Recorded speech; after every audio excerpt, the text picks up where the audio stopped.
Welcome to the Inside Texas Football YouTube channel powered by InsideTexas.com. I'm Joe Cook. I'm joined by Eric Naleen. I just got done watching Texas' fourth spring practice, but we got some notes on Texas' third spring practice that took place on Saturday.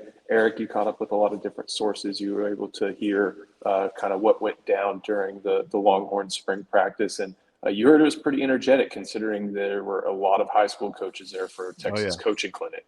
Yeah, we're going to rip through this pretty quick because Joe has to get upstairs to watch the head man give his press conference after meet with the media.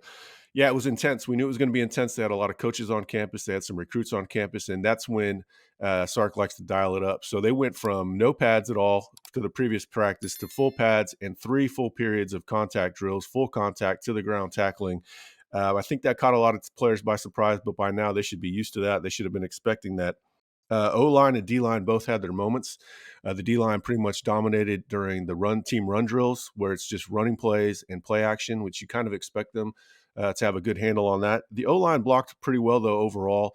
They actually did a really good job in space. There were some screens that got loose on them. Trey Wisner actually had a couple of big gains that we heard about. He looked good. Isaiah Bond continues to gather recognition. He's the real deal, put in that in quotation marks from a source.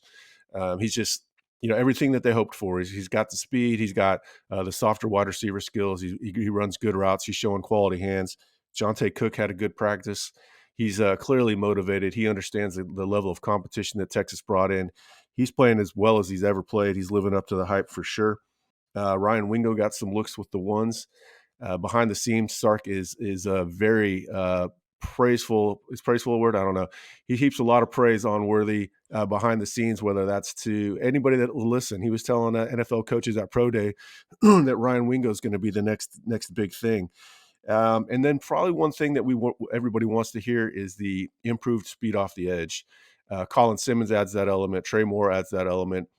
Colton Vosick, who missed a lot of time last year, brings some of that element. Maybe not pure twitch off the edge, but length. Length gets you to the quarterback quick, and that's all that really matters. Ethan Burke has that same length that gets to the quarterback quick.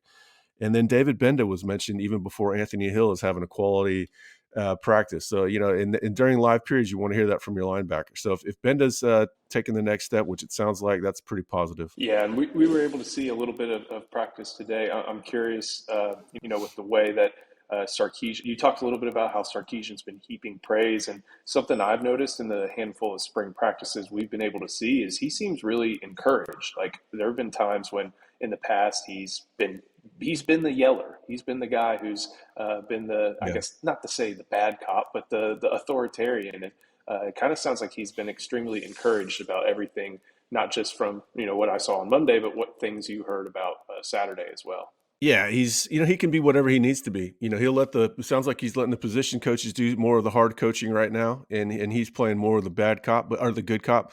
But he's a real football coach. We've seen that other side of him, that harder edge side to him, that I think a lot of people don't really think he has, just because he's so calm and measured. And pretty much in games, you never see him lose his cool. Press conferences, he always keeps his cool. He's calm and measured. But he's a true football coach. But right now, you can just tell he really likes his team, and he likes each team more and more than the previous one. Remember last year, one of the big storylines, I think it was on Ryan Clark's podcast or something like that. He's like, "This looks like my team," and now it's more and more like that. Any other big notes from Saturday? You want to move right into what we were able to take in at DKR on Monday? No, I'm curious. You know what? I already know all this stuff, and everybody can read it on Inside Texas. We posted it last night. But no, I read what you just wrote. You got those notes up quick. I'm curious what your takeaways were from this morning. First takeaway is they have added the 2023 championship to the list of conference championships. I was wondering how soon that was going to get up, but that kind of shows where how fast buildings can and how fast buildings can get modified, but B, that's the standard. That's what Texas is gunning for this year. They're going to have to contend with different teams like Georgia, Ole Miss, and Alabama and LSU, but that they want to add another one. They want to say 09, 2023, and then 2024. It was in DKR on Monday, so that means the media is situated on the north end zone. Offense typically operates on the north side and the defense on the south side. But I was able to get one look at the pursuit drills through the binoculars. Pretty status quo on a lot of the first team defense. Collins and Broughton at tackle, Sorrell and Ethan Burke at edge, uh, Hill and Benda at linebacker, Derek Williams and Michael Taft at safety, Jahdae Barron at star. But one guy who was, and I didn't get to see the full second team, but one guy who was not with the first team was Manny Muhammad. It was Terrence Brooks and Gavin Holmes. And I saw a few instances of Gavin Holmes during a quick contact period, ball security period. He knocked the ball out a couple times. So we'll check out more to see what the deal is with Manny. Obviously, it's spring, it's early, and that might have been during a non-contact. Not to say it's like a knee or anything, but that there wasn't much thumping going on at that point. So we'll check in on that.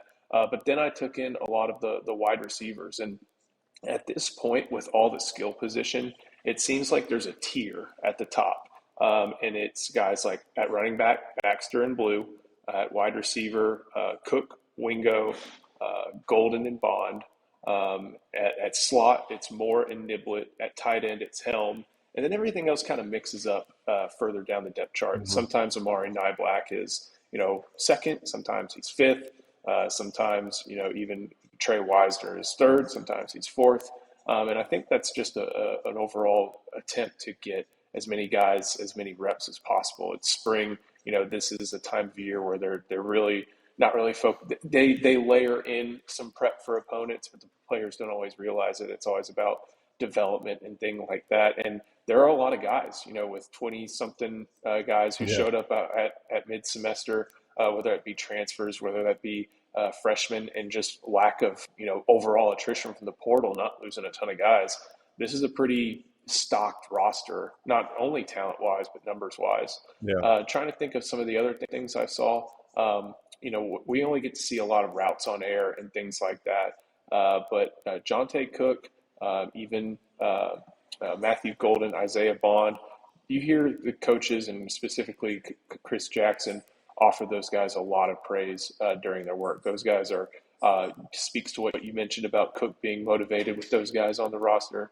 Speaks to just the quality of wide receiver at this juncture. And speaking of Chris Jackson and even Tashard Choice, we've always noticed that those are two of the louder guys. You can hear those guys across the field, specifically with Choice. I think Chris Jackson's in that category now. Choice cracks me up. You can hear Chris Jackson from all the way across the field, and that's always a big. I think that's part of what we were talking about earlier. How Sark is letting the assistants kind of take on that part of the development teaching process. I don't know how loud AJ Milwee is, but I see him talking. I see him encouraging quarterbacks a lot. Kyle Flood, you can hear offering basically praise on every rep. So maybe that speaks a little bit to what Sark is, how he's evolved as the head coach here at Texas in his third stint as a head coach. Any other questions you got from my eyes? No, I don't. It's not you're down there in the bowels of DKR. I can tell. No, we'll. Obviously, we're only allowed to see the first 20 minutes or so. We'll on InsideTexas.com. I hope to have a more full practice report from when the media was kicked out. Maybe we can glean some more things about. I'm always curious about the team portions. Who's running with the ones, who's making plays when it's good on good. Those sorts of things tend to translate when the lights come on. One quick recruiting note, couple quick ones. KJ Lacey was there after earning an Elite 11 invite yesterday at Westlake High School. Andrew Marsh, one of the top wide receivers in the country, was there. A few others we're going to catch up with, but those are the main headliners who were spotted on the sidelines. And we even got some pictures up on Inside Texas Twitter account for to showcase that they were on Campbell Williams Field. So that'll be it. Obviously, we'll have a Monday night live stream later tonight talking these notes. As Eric mentioned, head to InsideTexas.com. Please like the video, subscribe to the channel. Head to Inside Texas. You can get 1 month of access for just $1. That'll get you all the way through the spring game. That'll get you basically up until some peak portal recruiting time. So for Eric Naleen, I'm Joe Cook. We'll see you next time on the Inside Texas Football YouTube channel, powered by InsideTexas.com.